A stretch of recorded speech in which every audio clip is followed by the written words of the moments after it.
Pemirsa, Kapolresta Bengkulu Kombes Pol Sudarno memimpin pelaksanaan press release pengungkapan kasus tindak pidana pembunuhan yang terjadi di Jalan Flamboyan, Kota Bengkulu pada Senin 19 Mei 2025.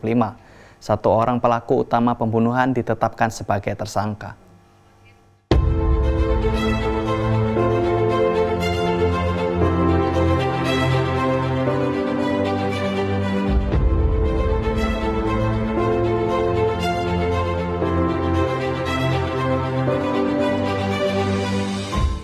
Pada hari ini saya bersama dengan Kasat Reskrim dengan seluruh tim akan menyampaikan kasus kemarin yang terjadi Minggu subuh sekitar jam 2.30.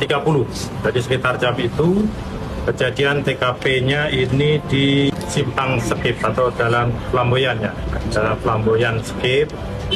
Kejadian ini berawal dari pelaku. Jadi si pelaku itu berombongan 3 orang yang berboncengan 3 orang lewat di Jalan Br Supratman. Mereka lewat situ kemudian diteriakin sama kelompok rombongan yang berjumlah sekitar 15 orang lebih yang sementara itu duduk-duduk di daerah situ kan. Daerah situ biasanya malam minggu kan memang ramai, tapi ini sebenarnya sudah bukan malam lagi, sudah menjelang subuh. Nah, berawal dari situ, kemudian pelaku yang 3 orang ini turun. Dia mengacung karena dia membawa sajam, dia mengacungkan sajamnya, yang rombongan yang banyak orang ini mundur. Nah, kemudian setelah itu terjadilah cekcok mulut di situ. Cekcok mulut, kemudian yang 3 orang tadi itu akhirnya karena kalah jumlah orang juga, karena mau dilempar batu sama rombongan yang banyak, lari dia. Kemudian jemput temennya yang 2. Jemput temennya 2 berboncengan menggunakan motor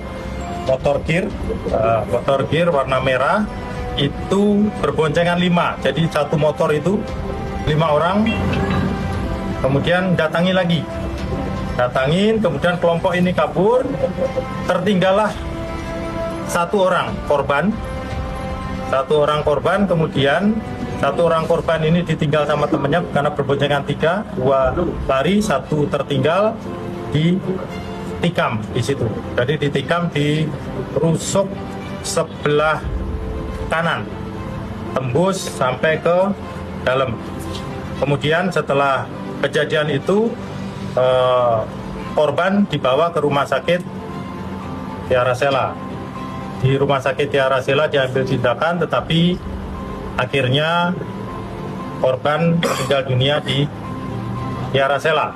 Nah, itu ada laporan ke kita, Kasat Reskrim, kemudian dengan seluruh tim, Resmob dan Piket itu mendatangi TKP, olah TKP, kemudian termasuk juga lihat di rumah sakit Tiara Sela, kemudian ke rumah sakit Bayangkara. Setelah itu dilakukan pengejaran sampai siang. Alhamdulillah di siang itu kita bisa mengamankan yang pertama itu atas nama si Ade. Si Ade Juliansah itu kita amankan. Kemudian dari Ade ini kita interogasi siapa-siapa teman-teman pelakunya. Kemudian dari Ade ini ketemulah atas nama si Mandala dan salah satu orang anak atas nama RV itu juga kita amankan. Nah, dari hasil pemeriksaan termasuk saksi dari temennya, pelaku utamanya itu adalah AJ bin LM. Sedangkan si MP atau WS itu melakukan pemukulan, termasuk juga salah satu anak itu atas nama RV itu juga melakukan pemukulan.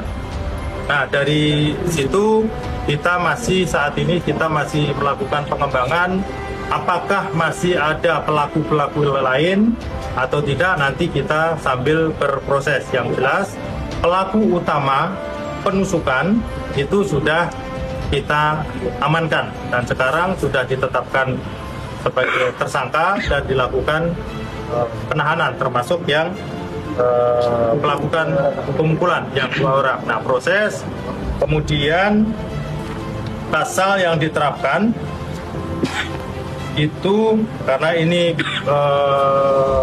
korbannya adalah anak, maka undang-undang yang digunakan adalah Undang-Undang tentang Perlindungan Anak, yaitu pasal 80 ayat 3 Undang-Undang Nomor 35 tahun 2004 perubahan atas Undang-Undang Nomor 23 tahun 2002 tentang Perlindungan Anak junto pasal 55 KUHP,